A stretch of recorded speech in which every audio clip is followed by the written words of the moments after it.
Let's bring in our Wednesday political panel now, and I'm joined in the studio by New South Wales Labor MP Mike Freelander and Victorian Liberal Katie Allen. Welcome to you both. Mike Freelander, just starting with you, picking up on what Gladys Berejiklian said, being a Sydney representative, are you comfortable with the prospect of the Premier starting to ease restrictions once half of adults in New South Wales are fully vaccinated? I'm very uneasy about it. I think that really is unproven. It means that we'll have to accept a certain number of deaths, and I'm already worried that we can't seem to get on top of the numbers. I think there are over 340 today, quite a number of which were active in the community. There's increasing cases in some other local government areas. So I'm very uneasy with this very untested plan. Now, I recognise that the sort of partial lockdown we've had has had some effect, otherwise the numbers would be increasing exponentially. But I'm very worried that we're having little spot fires. I believe there's Dubbo's in lockdown today.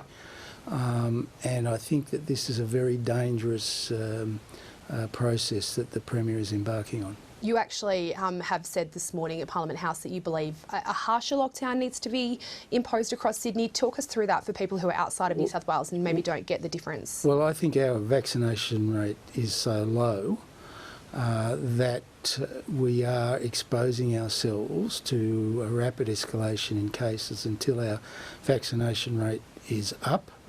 With this Delta variant, it's a totally different iteration than the first part of the pandemic. We're seeing whole families being infected. We're seeing it spread even with very, very casual contact.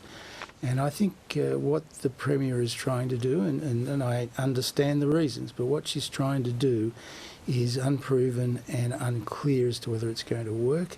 And I'm worried about spot fires occurring in other areas, and if it spreads to regional New South Wales, that will be a disaster. And just before we bring Katie Allen in, sorry, I just wanted to get some more clarity when you're talking about, obviously the unproven element, you're talking about opening up with a lower vaccination rate, but when you talk about how the lockdown should be handled in Sydney, are you talking about treating all of Sydney as one city rather than having different rules for different LGAs? That's always been my belief. Okay. Well, Katie Allen, you are Victorian, obviously endured the 100-plus day lockdown last year. Daniel Andrews did manage to bring cases down towards the zero mark in Victoria. Do you think the same is possible in New South Wales given the Delta variant? Look, I do, actually. I think that if you look at the lockdown that happened last year over nearly 140 days. 140, right. So it's a long time. But and the cases got to twice as high. So we're up to 700 cases a day in Victoria. I think it's around the 350 mark. The important part is that we are not seeing a doubling, and that's when you're seeing that rise, that's when it's out of control. So at the moment, it's stable, and you expect that plateau now to start to drop. So obviously they're looking ahead and looking to see where they're heading with regards to getting out of this situation. And Gladys has got, a very good set of experts informing her decisions going forward. And I suspect she's also looking to the rest of the world. So in the UK, they opened up at 67% double vaccinated. So it would be worth looking at the data there and which levels of lockdowns that they had. So we have got an opportunity to look at the rest of the world to see how they're managing all these different scenarios. So it'll, of course, not just be, I suspect, the level of double vaccination. It'll also be what their case load is, and I'm sure they're doing exactly that sort of modelling going forward. But I suppose the point is to get towards much lower numbers. You're saying that this lockdown just needs to endure, that people in Sydney should be prepared for a much longer lockdown to ensure cases can be suppressed. Yeah, that's exactly right. Now, the tricky thing is lockdowns last year didn't have the underlying vaccination rise. So you've got to look at all of those things together. So we know that even a single dose of vaccination does have some immune protection, and of course a double dose is what you want people to get. So those things are starting to roll out now at speed, and that's the great news. Sydney and New South Wales really is leading the whole honour board when it comes to vaccinating at a rapid rate, and that's something that we should all celebrate, and everyone should get on with getting their arm forward and vaccinating, because that's what's going to get us out of these lockdowns sooner. Yeah, I mean, let's look at the UK example. Yeah, you're agreeing there, Dr. Freelander. Let's let's look at the UK example because Boris Johnson lifted all legal COVID restrictions once just under 70% of the adult population had been fully vaccinated. So 3 weeks, I think, about later now. What is it showing us? What's the UK Well, it's showing? very encouraging. Really, it's extremely encouraging. We've been watching these numbers with bated breath. So the UK's had 3 huge surges. January the 1st this year, 50,000 cases, 1,500 deaths. The third surge, which they're seeing now, so still seeing cases, 25,000 cases, 25 deaths. So what they're doing is they're disconnecting the cases from the deaths. That's what we want, because at the end of the day, it's the COVID deaths that are driving these extreme public health measures, absolutely essential public health messages and measures. But what I would say is before, we're looking at COVID killing 1 in 50 to 1 in 100 people globally. In the UK, it's 1 in 1,000. So that means the vaccinations are being protective across the entire population. And of course, individuals still need to take their own personal measures as they see appropriate. But this is really encouraging news that vaccination coverage does provide protection. But of course, in Australia, we wouldn't accept those sorts of mortality rates at this point in time. So we need to have a good think about what our future means as we move to vaccination, as we move to open up.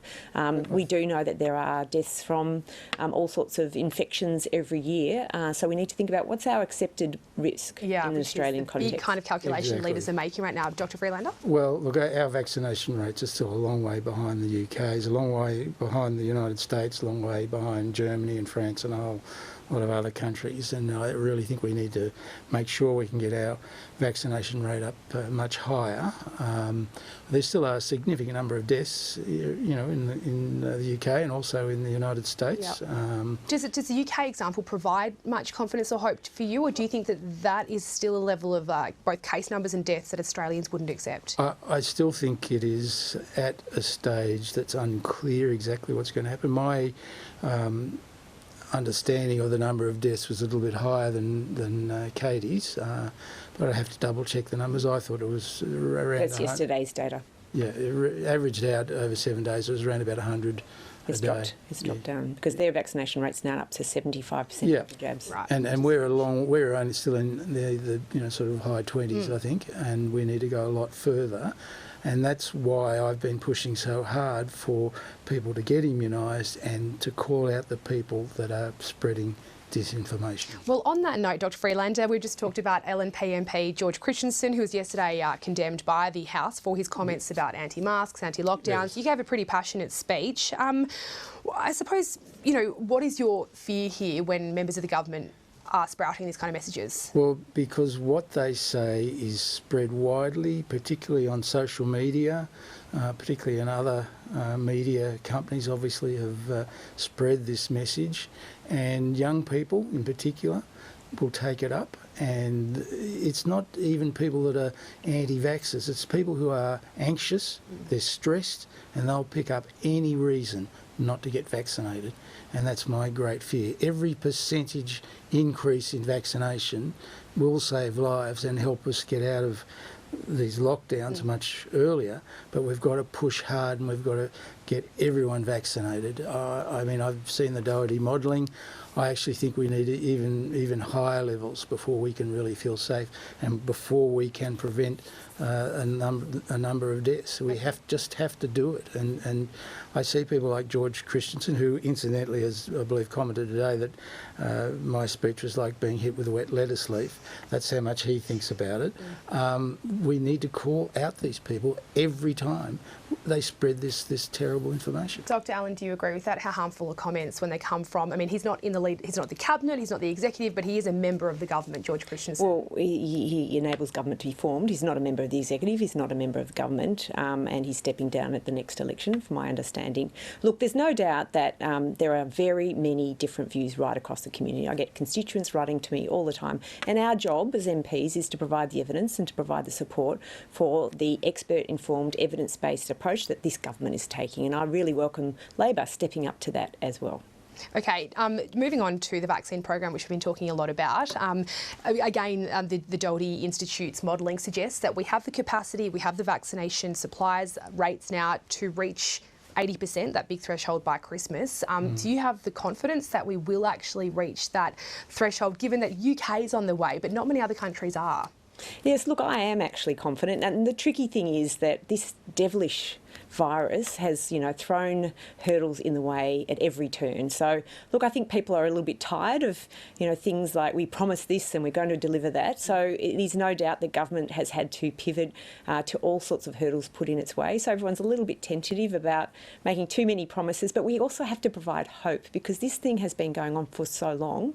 And I'm getting a lot of very angry people in Victoria. They're so sick and tired of these rolling lockdowns. I mean, Jimmy Rees, one of the comedians, made this joke, only 3 more lockdowns to Christmas. And my fear is we're going to have 1 lockdown to Christmas. I mean, this is a really, really tough time of this pandemic. It's really eroding people's confidence and trust, and they really worry. So we need to get behind saying, look, it is possible by Christmas. If people move forward together, we need to have a bipartisan support of both AstraZeneca and Pfizer. They're the backbone of the program. And really understand that Australians are putting their arm forward, getting behind this. This is a kind of a national moment in my view. Yeah. And of course, some things, have happened. Supply issues have been problematic. Side effects, can be expected, but they're obviously very rare. I'm amazed that we've got so many great vaccines that are available, that have very low, very rare side effects, that are highly efficacious. This is a great thing for modern medicine. And I think, Mike, you'd agree. No one really predicted this time last year. So we've got to be more positive about that. And I think the trajectories we're on, yep, we're going to do that. But, at the end of the day, some funny things have been happening. So we've just got to be positive. I'm not so sure. Certain calls. And I'm not so sure. I think that we need to really look at the Doherty modelling, see if there are other views.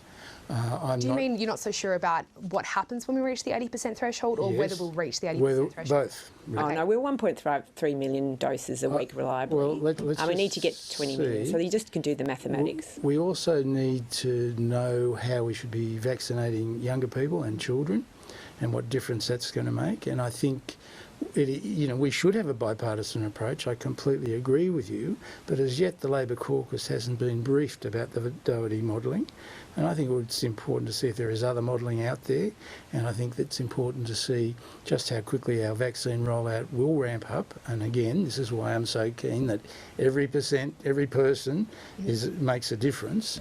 I really think we need to just be a little bit careful about making assumptions about how many people are going to get immunised. I think the messaging has been very, very poor to certain communities, the core community, the culturally and linguistically diverse communities.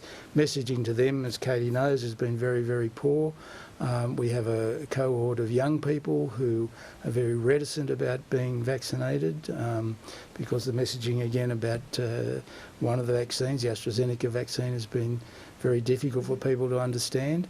And I also think we need to be very careful about how we approach immunisation of children and what difference that will make to the infectivity of this virus. So I think there's a lot of unknowns. I'd love to see it be more bipartisan. I don't like to see the argument about all this. I think that we should work together. Like I remember the HIV time when Peter Boehm and Neil Blewett, as the health minister in opposition, health spokesperson, work so well together in a bipartisan way, and I wish we could have that now. Wouldn't that be great? We were just talking before about ending the climate wars, so hopefully through this program we can end all of the fractious debate between parties. That would be very Mike good. Freelander, Katie Allen, I'm afraid we've run out of time. Thank you for joining the program. Great, thanks, Jane. Thank you so much. Thank you.